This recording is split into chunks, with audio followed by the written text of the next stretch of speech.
Assalamualaikum warahmatullahi wabarakatuh. Perkenalkan, nama saya Fuad Fajar Nasruddin dari kelas 1D. Di sini saya akan menjelaskan tentang filsafat, tepatnya filsafat ilmu. Filsafat ilmu adalah bagian dari filsafat yang menjawab beberapa pertanyaan mengenai hakikat ilmu. Bidang ini mempelajari dasar-dasar filsafat, asumsi, dan implikasi dari ilmu, yang termasuk di dalamnya antara lain ilmu alam dan ilmu sosial. Karakteristik filsafat.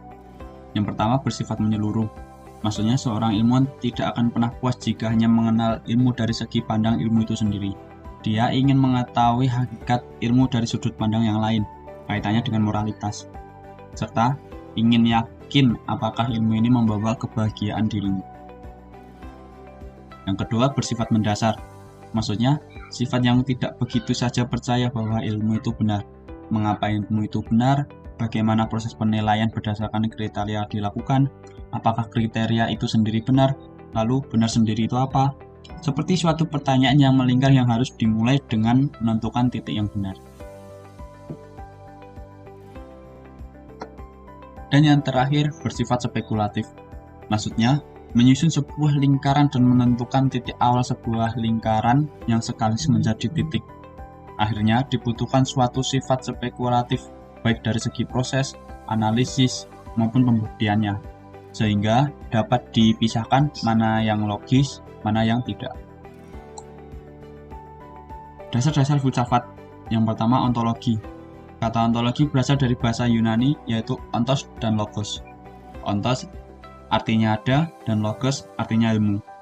Jadi disimpulkan bahwa ontologi merupakan ilmu yang membahas tentang keberadaan atau merupakan sebuah ilmu yang membahas tentang hakikat dari segala sesuatu yang ada, baik itu berupa realitas fisik maupun metafisik.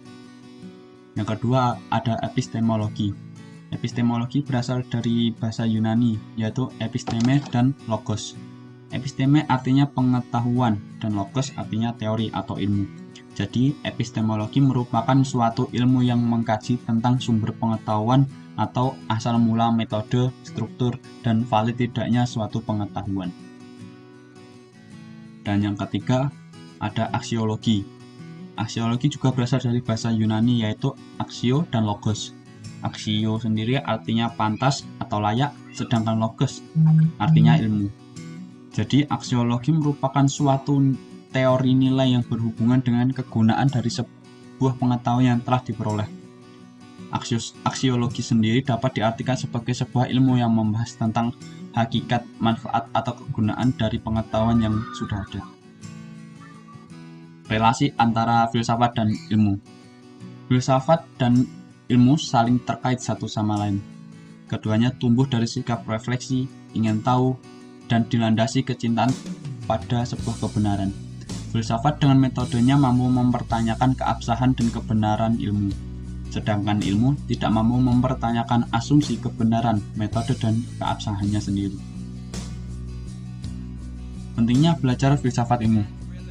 Filsafat ilmu sangat penting karena akan mendorong manusia untuk lebih kreatif dan inovatif. Filsafat ilmu memberikan semangat bagi perkembangan dan kemajuan ilmu dan sekaligus nilai-nilai moral yang terkandung pada setiap ilmu. Kemudian beberapa manfaat belajar dari filsafat antara lain, kita dapat memahami bahwa sesuatu tidak selalu tampak seperti apa adanya. Kemudian filsafat membantu kita mengerti tentang diri kita sendiri dan dunia kita, dan kemudian filsafat membuat kita menjadi lebih kritis. Sekian dari saya, apabila ada salah kata mohon dimaafkan. Wabillahi taufiq wal hidayah. Wassalamualaikum warahmatullahi wabarakatuh.